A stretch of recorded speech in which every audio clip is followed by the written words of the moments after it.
something really creepy was happening in the early 2000s when it comes to children cartoons, and we need to talk. I'm going to be doing every season's highlights, starting with the parts that are the worst. A big part of this is basically like adult interactions being incredibly questionable. 13-year-olds. 13-year-olds. I'm going to be repeating this so many times that these are 13-year-olds. The number 13 is very important because every single one of the main characters are all 13. The main cast is all 13. 13, 13, 13. Watching this as a literal 6-year-old, me watching this as a kid, I was like, sure, I could have sworn that they were all in high school. All of them. I was like, duh, they're all in high school. Of course, this is what it's like to be in high school. To wear like belly shirts and just be cool and like, oh my god. Turns out they are all 13. They are in middle school. This is so incredibly young. Now that I'm older, I'm like, that's insanely young. And considering what keeps happening in this show, don't spread it around though. With adults, grown adults, they're supposed to guide you and everything, and are your teachers. Wait till we get into it. In season 1 alone, we have Teacher's Pet, episode 22, Miami Vice's episode 14, The Worst Date Ever, period, pun fully intended, in episode 8, and The Pickford Project, episode 13. The overall theme for these episodes is that they are teaching life lessons, right? Like you're supposed to learn from it, and like it's supposed to guide you enough morally to like, figure out high school and middle school and all kinds of situations. So when there's episodes like episode 22 of this season called Teacher's Pet, you already know where this is going. Grooming warning. Like, it all ends up being, I guess, a big misunderstanding. Sharon's best friend, Maria, has a crush on their substitute teacher. And he is already doing too much. Like, he's on the verge of being basically just, like vague enough that it could just be all up in the kid's mind, which ends up being like the whole like episode, because like it ends with all being a big misunderstanding, that it was all in Maria's mind, that he never really flirted with her, or he wasn't being inappropriate and weird. Even when at lunch he was asking to sit with her, which is so weird, because I'm like, who sits with kids at lunch? Like, you're a grown man. And then inviting her to a lunch outside of school and then telling her to keep it as a secret. That's what got me, because I was like, yeah, he's not exactly doing something to be like weird enough. Like, right, it could be all vague enough. It could be all just kind of like, maybe it's situational. No, because like, why would you tell a kid? Don't tell anyone.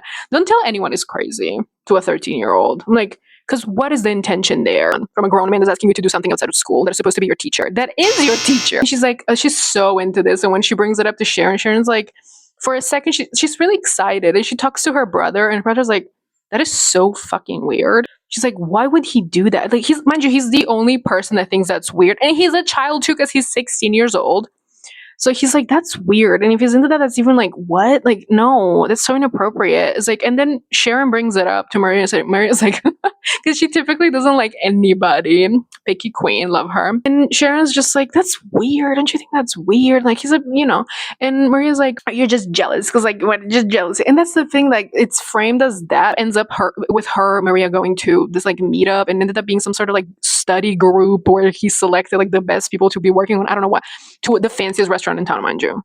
So the signs are all there of it being extremely weird, but I guess they couldn't end in an arrest this episode or something. Every single episode kind of ends up being like wholesome, and like a voiceover from like Alicia Silverstone / Sharon being like, I learned this. In this case is just kind of like, this is such a dangerous narrative for her to be like, it was all up in her mind, because there are weird people out there. There are weird adults that are around kids. It's not in the kid's mind, because then it's just going to be turning into, it's the kid's fault, it's the kid's brain. Oh, like, because who hasn't had a crush on a teacher? But I'm like, thank God no one has ever really like said anything or been weird with me as a kid, or anybody else really that I've been around. Like, but I know it happened. This is so, it's too much on the edge of something. You know what I mean? It's too close to like the edge of a cliff. It's just like teetering. It's like, well, we're not off the cliff. This is going to be important later on when it comes to cliffs in the finale. Another banger is the Miami Vice's episode, where Sharon is on spring break with her dad in Miami, and she ends up getting drunk in a back alley where adults can literally tell that's an underage girl. Like, she's very noticeably underage. Like, she does not look like she's supposed to be there. Like, she obviously looks like a 13-year-old. Like, you remember when we were kids and we used to think we looked so grown, but like looking back at pictures of ourselves, like, we literally could not have been mistaken for being older. And whoever did do that and pretended that we were older was extremely weird. Because, like, you can tell. Obviously, she's a child. You can tell she's a child. You're being weird by giving her red Solo cups filled with rum and Coke. And I'm like, she's like, I love these. Ah. She's like, I had fun with these. Ah. Oh my god, imagine getting drunk at 13. How European of her. This is kind of giving European, to be honest. Well, she's ahead of the curve because she's doing anything and everything in this season. Like, I wasn't this wild at 13. Like, and they make her seem like she's a little bit like nerdy and unpopular because of the braces or her friends not being as popular. But I'm like, she was literally doing anything and everything. It's a kids show, but they really did talk about a lot of like taboo subjects during this. They were not shying away from it. Absolutely not. And we haven't even gotten to heavy hitters such as episode 6 from season 3 called Busted, pun fully intended there, and we'll get to it. Like, the worst date ever, period, Miami Vices, Whose Life Is It Anyway, which is about a tattoo, and Gray Matters. They're not even allowed to be aired on Disney Channel due to content. Storyline-wise, in season 1, we have Sharon getting her braces in the pilot, unexpectedly, and she's devastated because she's not going to get with Aiden now. They still find their way to each other, they stumble into a relationship, which throughout this season, it's such a big thing for her to get with him. Like, that's all she talks about. And they finally get together. Like, it becomes so uninteresting. They had way more chemistry when they weren't together. Her discovering morality and subsequently vegetarianism. Her getting her period on her first day with Aiden and him calling the ambulance because he doesn't know what else to do. That was so funny. Attempting shoplifting. And of all places to do it, a jewelry store was the place to go with. And of course, getting arrested. Joyriding without a license, which was so crazy, and then crashing the car and letting her older brother take the blame, who just got his license. It was just so funny. Queen, our teen queen, almost falling off a bridge in the woods on a school trip with adults, incredibly unwilling to supervise. That was so crazy. The only thing they offered was a cup of sunflower seeds. And I'm not even joking. This is so insane. Like, it was one of those like rickety bridges. It was all rope. And Nina literally just like was out to get her just to save her. It was insane. And back alley wasted just to become class president in the next episode. She said, I contain multitudes.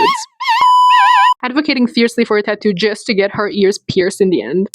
Skipping school to go with her boyfriend to a band contest to win something. It's incredible. It's banger after banger after banger. And I think because it was like brand new, like it was a fresh start, it could have written about anything. So like later on, they run out of like teachable moments. This season has like the funniest episode in the series, which is called The Meat of the Matter.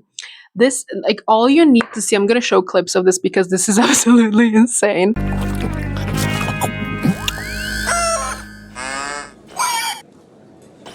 the cows, bitch! Did you say something? Ooh. And he's looking at her like, he always has this expression. That's why I say, like, when I describe that he has no awareness, because he always has this expression on his face that's just like the whole time. So you never really know what he's feeling. And she's just such an anxious attachment person. She's just like, oh my god, I don't know what I'm gonna do. He's like, huh?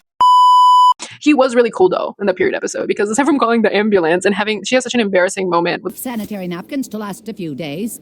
Of course, we've already shown her how to use them.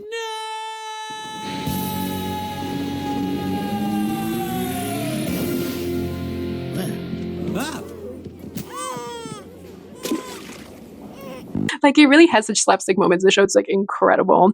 And I love the style. It really has like incredible animation. It's just like pretty to look at. Like the colors. What happened to color? We don't have shows like this anymore.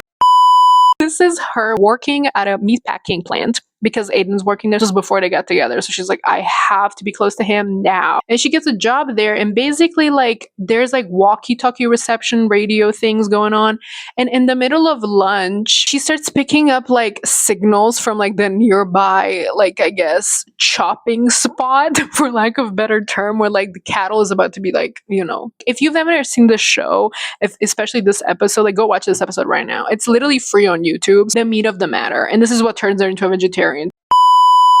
Moving on to season 2. I believe that season 2 is the most lesson heavy, life lesson heavy, with episodes such as Gray Matters, episode 9, Skin Deep, episode 8, Up in Smoke, episode 26, Second Thoughts, which is an insane episode, episode 13, Mommy Nearest, episode 5, Gray Matters, Second Thoughts, and Mommy Nearest, and Gray Play and Mommy Dearest, I think are the wildest ones, actually. Gray Matters is such a crazy episode for a kids show because Sharon's grandpa comes to visit and he is on one when it comes to anybody he encounters who is not white or Jewish. Kind of a lot. Like, it's not even kind of, it's insane. The way he talks to her friends, whoever's not a white person, it's get ready because grandpa's about to open his mouth. It's like, it's so crazy. And she's just so shaken by this whole situation. because she doesn't even think much of it. But then Maria's like, what the fuck was that? Like, if she could have been like, what the fuck was that in the kids show, she would have said it. And Sharon's like, oh, he's just, he's just like whatever. And she's like, Maria's like, no, that was fucking racist. And she says racist literally. Like, they don't beat around the bush with different words. But there's nothing funny about this episode. My God. And she's trying to find comfort and some sort of explanation from her mom. So she's like, this is your father. Like, what's going on there? It's like, Diva, what's happening? Hello? Hello, mother, help me. And mom's like, that's my father. That's my poppy. That's what it is. And that's what he does. He loves to do it. And he's very passionate about it.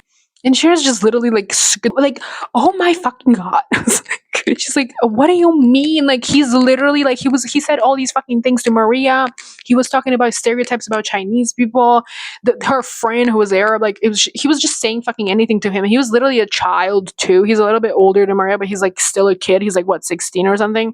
Talking about harems. And I was like, what is going on? Like, he was saying anything to. It does happen when you're young and you don't know how to deal with family members being absolutely inappropriate or weird, which is part of like real life. Like, this was actually a very good way of, I don't know, like helping kids understand that like you don't have to agree with any of it and you have to call it out. And you're gonna have probably your mom being like, love him so much. That's my dad. See, I would see how nice I am. Oh my God, I'm so nice. Like, I'm not racist. Like, how could I be? I let a Jewish man marry my daughter. I don't know what to do. Her family's just like, that's just grandpa. Grandpa's back at it. She's just like the whole time like, am I the only sane person in this family? I was like, and then she's deemed as like dramatic or doing too much, but she's the only like one that is like aware of what's happening. So she's like basically in a Black Mirror episode. In this episode, she's like, hello? And it ends in a very goofy way where grandpa's like at the park with all race children like flying a plane. Oh my God, like, let's get ice cream. Now we're going from the racist moment to something so psychotic. No moment of levity. We won't be having levity moments. We won't be giving you a break, giving bus, club, another club, plane, next plane. But well, they really said, oh, you think only men can be creepy with kids? Watch this. Mississippi for Mississippi. Very nice. Alden and Sharon, can you stay behind for a moment? I'd like to discuss some character motivation with you both. Sure. Go watch this episode. Mid-episode this happens. This is not even the whole storyline like it was in The Teacher's Pet. This is one scene. This, again, is a teacher, because who else is going to be spending the most time with kids and have every opportunity, unfortunately, to do anything and everything? So we have this English teacher, this woman who basically like, and I mean literally that's what happens. She writes a play, an original play that she makes the kids act out. She casts it herself. Now this is fully like, I've never seen it be so outwardly like creepy, because she goes up to Sharon and then Alden right away she's like, Sharon, you will be playing this. I was like, Alden, you're going to be playing the handsome but aloof or whatever. Why are you calling a 13-year-old good looking? And she basically creates all these creepy scenarios where she can be as close as very close and personal to these kids. Scenarios such as the only one we see in the first one that she wants to get right into trying out rehearsals, it's Alden and Sharon sharing kisses, and she gets to literally look at them and direct them through that. That is so, I don't even know. People have beaten the word unhinged into the ground, but there's no way this is not the perfect use for it. Why in the motherfucker? I'm like trying not to cuss during this. I'm just like, why in the love, like, for the love of God? Tell me why it's giving first ever shipper out in the wild who happens to be your English teacher and you are the character. You are the ship. Like, that is so, imagine being that. That's so, ooh. You know, AO3 didn't exist in 2001, but fanfiction.net existed. I checked. It's been there since the late 90s. Please get on that for me and leave the kids alone. Like, get on the web, start writing about adults, and leave the kids alone. Because there's no reason for you to be doing this with 13-year-olds. 13. So I just kind of need her to leave the school stat. Like, I need her to change professions, do something where you're interacting with adults, and channel that creativity somewhere else for me. I am so serious when I say that this is not... Ooh, girl, like there's no, and we haven't even gotten to the most insane part yet. I have my laptop here and I will be reading literally a quote from this, which is insane. Now, if everyone will move their chairs and get into pairs, we will do some touchy-feely theater exercises. Alden called the cops. Sharon called the cops. Thank God we talked about that so I can move on to like the next, not as insane thing, but like a very explicit thing, which I wasn't expecting. The way this episode, Mommy Nearest, is talked about, it's basically Sharon like doing schoolwork on the family computer and stumbling upon Red Riding Hood. Explicit. Sharon forgetting to delete her history. It's like off the family computer, and her mom later on confronting her, being like, "So, what were you doing last night?" And Sharon's like, "Research." She's like, research.